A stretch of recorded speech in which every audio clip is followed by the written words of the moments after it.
my ego and my body wants to experience, I guess, qualia of going from meat to digital.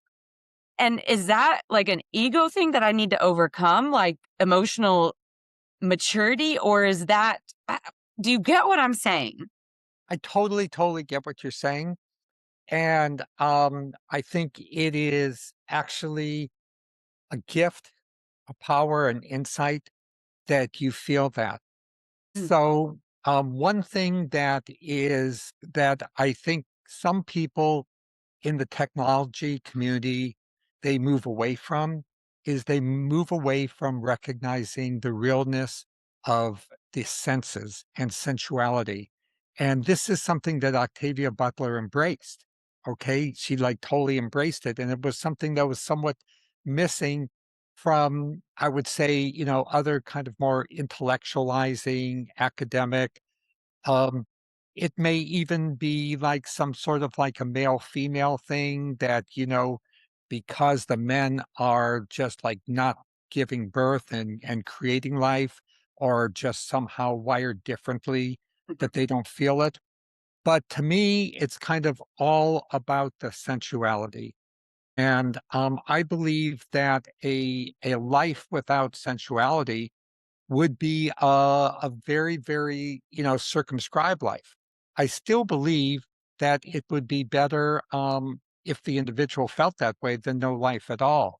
So Yeah. if you could imagine a life like behind door one is a life where all you are doing is you are reading and intellectualizing and feeling cognitively all the great novels that will have ever been written. I mean, you would need 1,000 years, right, to like read all those novels, and be like, wow, wow. And then you could read them again. And then you could stream all the movies and you could stream all again. And it would be very interesting. I think it would be like an amazingly better life than being like a rock or a snail or something like that. But then there's this other life where you could be doing that, okay? And at the very same time, you are having a full flesh body. You are feeling every sensuality of sex and sexuality, of taste, of smell, of just, feeling the wind blowing in your hair on the back of a motorcycle or in the convertible, jumping in the ocean and swimming. I mean, I don't think it gets any more awesome than that. I just love, love, love being outside. To me, when I walk in a forest and I hike in a forest, I am at I'm at actually like peak experience, of those times.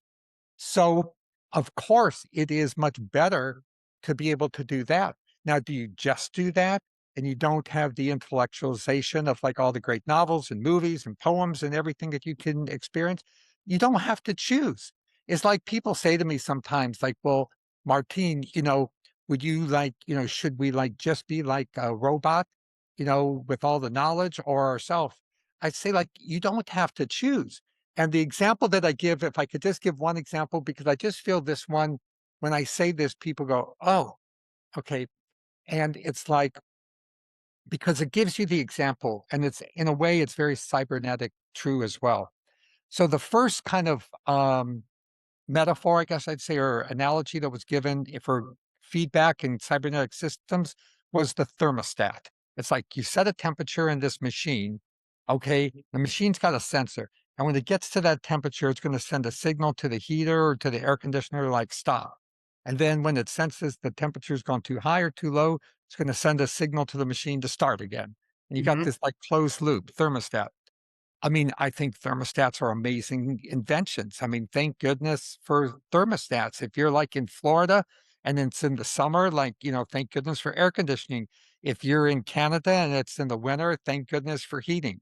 However, how about fires with real logs and real burning and just the scent of like burning wood, like just kind of you just feel it, in every being. And the fact that what you're looking at is never, ever the same for any microsecond. The way the flames dance around on the thing, it's never the same. And the shadows are never the same. And the camaraderie that you can get from a group of people around a fire, you can't replace that kind of camaraderie any other way. So we don't have to choose. We can have campfires and we can have thermostats. So we can have digital immortality purely and flit around at the speed of light and our consciousness at the speed of light. And at the very same time, we can have an embodied physicality that feels the full sensuality that our beautiful bodies that are gifts of nature from millions of years have given us.